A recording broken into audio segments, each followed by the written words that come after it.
যদি আমার প্রেডিকশন সত্যি হয় আর কি, আমি জানি না এটা সত্যি হবে কিনা। তো সার্জিসকে নিয়ে 9ই আগস্ট আমার একটা ভিডিও আছে, দেখে নিলাম। তখন বলে দিছিলাম আগামী দিনে একটা রাজনৈতিক দল গঠিত হবে, আর এই দলটির মূল কারিগর থাকবে সার্জিস এবং হাসনাত। নিশ্চয় আজকে মোটামুটি 6 মাস পর এটার বাস্তবতা দেখতে পাচ্ছেন। আমার এই প্রেডিকশনটা যতটুকু কারেক্ট হয়েছে আমার কাছে মনে হচ্ছে আর কি, যদিও এটা একটা প্রেডিকশন। পরের অংশটা ফানি, ভিডিওটার প্রথমে বলে রাখি, দ্বিতীয় অংশটা ফানি অংশ, প্রথমটা সিরিয়াস অংশ। এমনও হইতে পারে যে আওয়ামী লীগ বিএনপি একজোট হয়ে ছাত্রদের এই দলের বিরুদ্ধে এবং জামাতের বিরুদ্ধে রাজপথে নামতে পারে। অস্বাভাবিক মনে হচ্ছে, বাট ঘটনার প্রেক্ষাপট এমন হইলেও হইতে পারে। বাট আমি জানি না হবে কিনা, এটা অসম্ভব একটা ইস্যু। বাট রাজনীতিতে না অসম্ভব বলতে কিছু নাই, ক্ষমতা যখন টার্গেট হয়। কারণ যে পরিস্থিতি তৈরি হয়েছে, আপনার কি মনে হয় যে ডক্টর মোহাম্মদ ইউনূসকে নিয়ে বিএনপির আসলে মনে মনে তলে তলে আতের চিন্তাটা কি? দেখেন, শেখ হাসিনার একটা অভ্যাস ছিল ঠোঁটকাটা অভ্যাস, যার উপর জিদ উঠতো। যেমন বেগম খালেদা জিয়া ঘর ছাড়া করছেন, বইলা দিছেন কি যে ও যদি আমার ক্যান্টনমেন্টে ঢুকতে দেয় নাই, তখনই চিন্তা করছে একদিন যদি আসি একদম দেমনে উঠাইয়া দিছে, কিন্তু 32 ভাঙিয়া গেছে ওনারও। তারপর ডক্টর ইউনূসকে নিয়ে সেই 111 সরকারের সময় শেখ হাসিনা বলতো যে ক্ষমতা দখলের একটা চিন্তা আছে ডক্টর মোহাম্মদ ইউনূসের, চিকন চিন্তা। এখন আজকের দিনে এসে অনেকে এটা কিন্তু দুধের সাথে ঘোল মেটানোর মতোই। ডক্টর ইউনূসের নিজেরই মুখের কথা, তিনি ছাত্রদেরকে পরামর্শ দিয়েছেন এই দলটা গঠন করার জন্য। আজকে করছে একদম মাঠে, ঠিক কিনা? এই জিদ্দে গুসায় তিনি বলে ফেলছিলেন একদম পদ্মা নদীর থেকে নিয়ে কি পদ্মা সেতুতে নিয়ে টুস করে ফেলাই দিয়া 2-3টা চুবনি দিতাম। রাইট নাও আপনি যদি বিএনপি নেতাদের অফলাইনে, আমি জানি না তারা এরকম বলে কিনা, বাট আমার কাছে মনে হয় যে তাদের ফিলিংসটা রাইট নাও এরকম। কিন্তু শেখ হাসিনার মতো ঠোঁটকাটা ভাবে তারা বলতে পারতেছে না, আকার ইঙ্গিতে ইশারায় তাদের বক্তব্যগুলো কিন্তু আস্তে আস্তে ডক্টর ইউনূসের বিপরীতে যাচ্ছে। তবে অপেক্ষা করেন, গইনার 6 মাস, এরপর দেখেন কই এর পানি কই গড়ায়, 100% গড়াবে।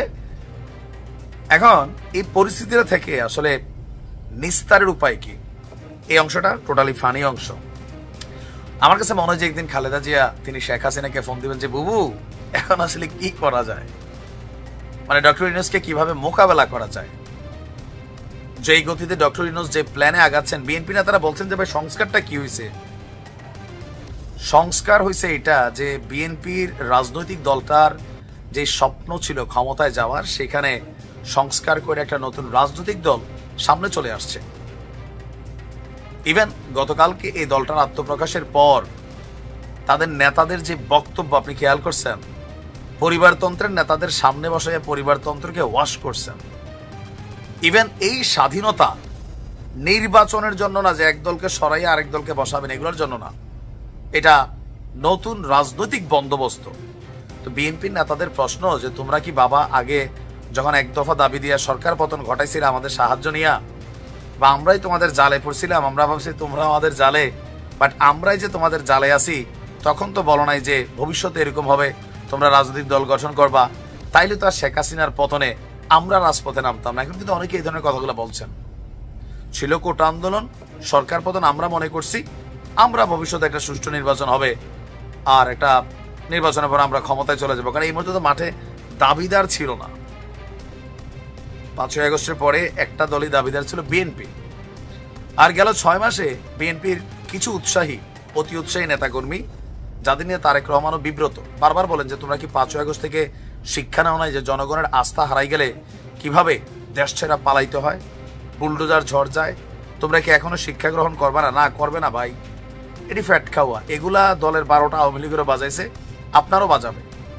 এখন এগুলোতে মানুষের মধ্যে কি হয়েছে যে একই সাপের 2 বিষ, নৌকার ধানের শেষ, এই ডায়লগগুলো চলে আসছে মার্কেটে, ঠিক কিনা? প্রথম থেকে হালকা হালকা ট্রল মনে করলো, আজকের দিনে এটাকে আর হালকা নেওয়ার কোনো কারণ আছে নাই। আমার ক্যালকুলেশন বলছে আগামী নির্বাচনে জামাত এবং এই জাতীয় নাগরিক পার্টি এরা জোট বাঁধবে। বইলা দিলাম, দেখেন জামাত এককভাবে ক্ষমতায় বাংলাদেশের জীবনও যেতে পারবে না। আমার আপনি যতই গালি দেন, এটা আমার না, নাহিদের কথা। আর এই জামাত মার্কা সরকার নাকি বাংলাদেশের মানুষ চায় না। আমি কইছি ভাই, নাহিদ কইছে গালি দিলে তারে দেন, আমারে না। তো জামাত করতে পারে কি, ছাত্রদের সাথে হাত মিলাইতে পারে, অথবা ছাত্ররা তারাও জানে যে এককভাবে নির্বাচন কইরা ক্ষমতায় যাইতে পারবে না। কারণ কালকে মানিক মিয়া বিরুদ্ধে আমরা না 20-50 হাজার মানুষ হয়েছে কিনা আমার এখন সন্দেহ লাগে। যে দৃশ্য দেখছি, আমার এমনি মেদ দুর্বল, চোখেরও পাওয়ার কম, হইলে হইতে পারে নাকি, বাট এর বেশি ছিল না, বড়জোর 50 to 70 এত হয়েছে কি, আই ডোন্ট নো। বাট তাদের যে টার্গেট ছিল 3 থেকে 5 লাখ, এখানে তাদের কিন্তু একটা ধাক্কা আছে, আছে না? আছে। ছাত্ররা জানে যে তারা এককভাবে নির্বাচন করে পাশ করবে না। ডক্টর ইউনূসকে বলতেছিল, স্যার দেখেন আমরা যদি একলা নির্বাচন করি, আমরা তো, আমাদেরকে ভোট দিবে না মানুষ, আমাদের কেউ একজন চিনে। তো ডক্টর ইউনূস বলছে, তোমাদের চিনে বাবা, তোমরা নামো, হ্যাঁ আমি আসি, তো পরামর্শ দেব। আবার ধরেন এই ডক্টর ইউনূসের আন্ডারে এখন যখন নির্বাচন ইস্যুটা আসবে, বিএনপির আস্থায় কি এই জিনিসটা আছে যে তিনি একটা নিরপেক্ষ নির্বাচন দিবেন, অথবা একটা লেভেল প্লেইং ফিল্ড তৈরি করে দিতে পারবেন? ক্ষমতায় তিনি, উপদেষ্টা পরিষদের ছাত্ররা, তাদের ভাইরা রাজপথে একটা দল করে নেমে গেছে, একজন পদত্যাগ করে প্রধানমন্ত্রী হবার জন্য তিনি সেই দলটার দায়িত্ব নিয়েছেন, পাশ করলে নাহিদই প্রধানমন্ত্রী। তো এই টিমের মধ্যে নাহিদ ছাড়া ওরকম খেলোয়াড় নাইও, ঠান্ডা মাথার খেলোয়াড়, খুবই ব্রেইনি ছেলেটা, ঢাকা ইউনিভার্সিটির ছাত্র, স্বাভাবিক ব্রেইনি। এরকম পরিস্থিতি তৈরি হলে বিএনপির জন্য একটাই রাস্তা, আগামী 5 বছর আবার ক্ষমতার বাহিরে থাকা, নাম্বার 1। নাম্বার 2, এর পরের 5 বছর সেটাও ভাই শঙ্কা, কারণ নির্বাচন তো এখনো হওয়ার ইস্যু ছিল, হচ্ছে না তো। ডিসেম্বরের কথা আবার শফিক ভাই বলতেছে মার্চও হইতে পারে।